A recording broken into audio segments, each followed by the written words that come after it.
if there's one thing that I picked up from you, and it's also apparent in your son, is there's this deep sense of joy and love for life.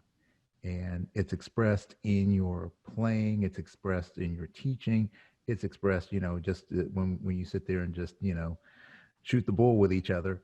There's the humor, there's the love for just being alive.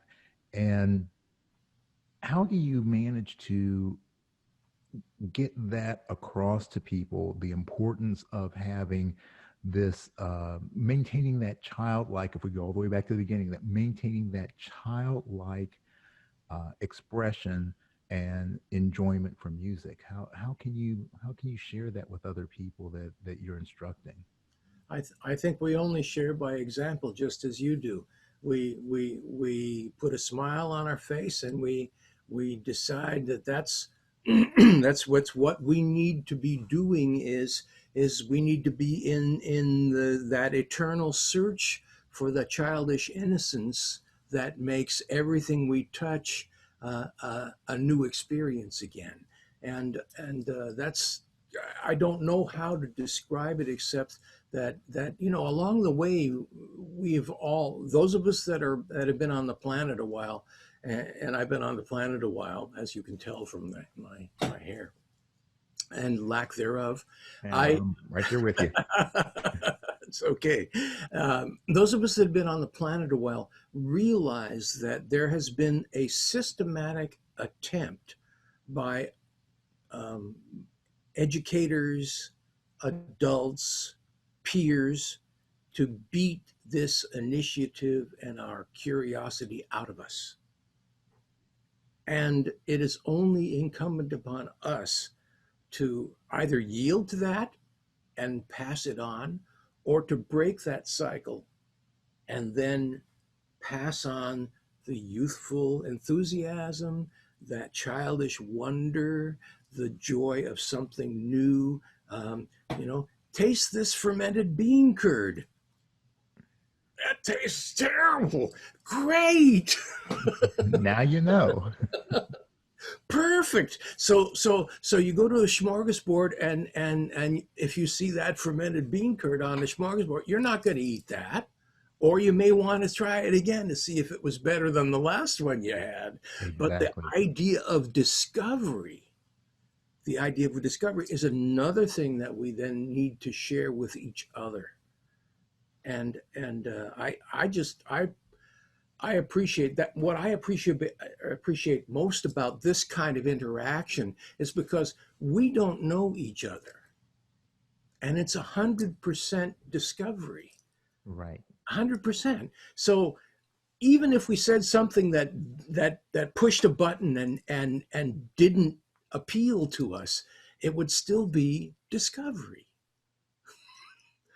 And Right.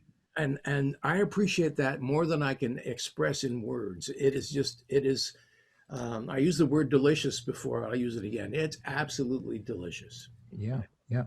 Well, there are interesting portions of the way our brain has developed over the centuries.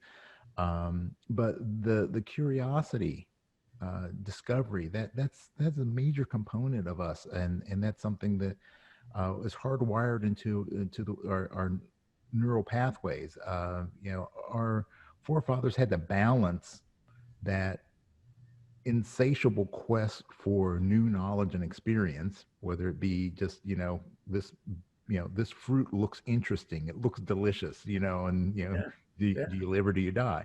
Um, to yeah. to what Sorry. is, Good. our our studies of our exploration of space, our studies of the sciences, the arts, and things like that.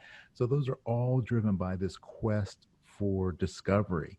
But the balancing energy, the yin yang of it, the balancing energy is fear, because we understand that stepping into the unknown, while it can be very exciting, it can be scary. And our ability to overcome that fear of meeting a new challenge, of experiencing something that we've never done before. I think that's the thing that holds most of us back and prevents us from reaching our true potential. So when it comes to yourself, how have you managed to step outside of that box that holds so many of us in place, and just, daily continue to push yourself towards experiencing new things? I don't think I've done that, but what I like to imagine that I do is uh, I fear everything, Jose. I fear everything. There's nothing that I'm not afraid of. But when that's the baseline, Gotcha.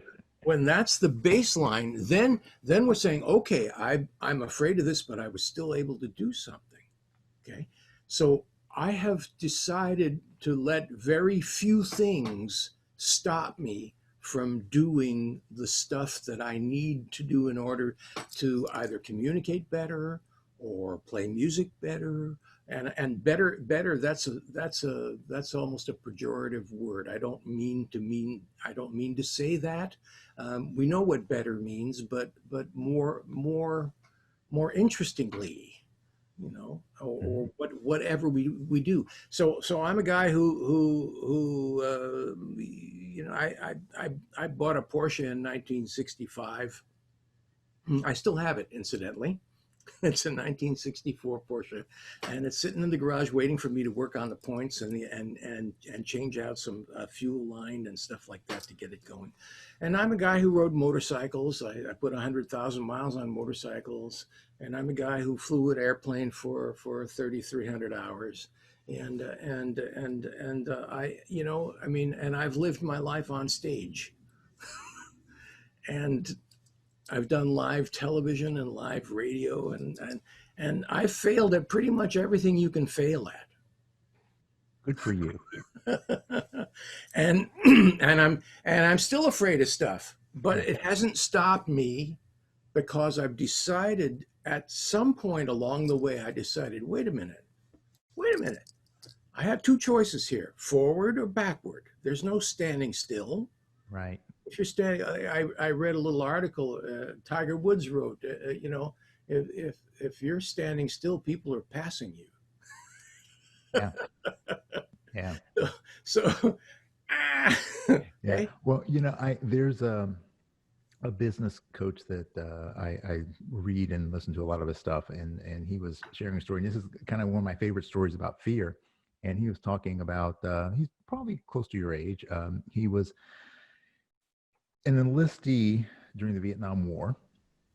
So he was talking about the first day that they were in boot. Well, they were in boot camp, and one day their drill sergeant said, "Tomorrow you're going to learn how to throw a live grenade." And he said, make sure you get a good night's sleep. This is going to be, a really tough day. And it just so happened that that day, one of the other platoons, one of the enlistees had an accident and was killed in the same training exercise. And so the next day, they show up to do the grenade exercise, and the drill sergeant says, how many of you are afraid? And nobody raised their hands except for this one gentleman. And because they're trying to be macho, they're soldiers, they're not afraid of anything. And he raised his hands and he said, "Good, you should be afraid because this is a dangerous exercise." And he gave this definition of fear and courage, and I love it, and I stick with it to this day. And the definition is: fear is wetting your pants. Courage is doing what you need to do with wet pants on. So the idea that, fear is a natural response, and we do have fear, but we have the ability to still move forward from it. And to many times, like you're saying, the trumpet is your friend, is to kind of make friends with it and understand that when you feel that fear, that's a sign that there's something you don't know yet. There's something you haven't experienced yet. There's something you're not sure of yet. So, to me, that's a sign of, hey, let's get into it. Let's figure this thing out so that I can make friends with it. So is that what you do in your martial arts competitions as well? That was a big part of what I did. That's actually kind of why I got in really serious into training and competing, was because I actually had stage fright as a musician. Mm, good. Because put me in an ensemble, I'm solid. Make me a soloist, I would freeze. And I realized I needed to do something to get past that, and that was the way I chose. And learning the self-reliance and learning that, hey, you can make mistakes and it's not the end of the world, and just moving on. So Yeah. but yeah, so for my business, for everything that I do, it's making friends with fear. It's making friends with being uncomfortable.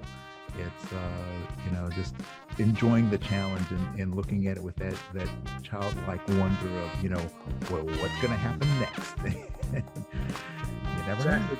Yeah, it is true.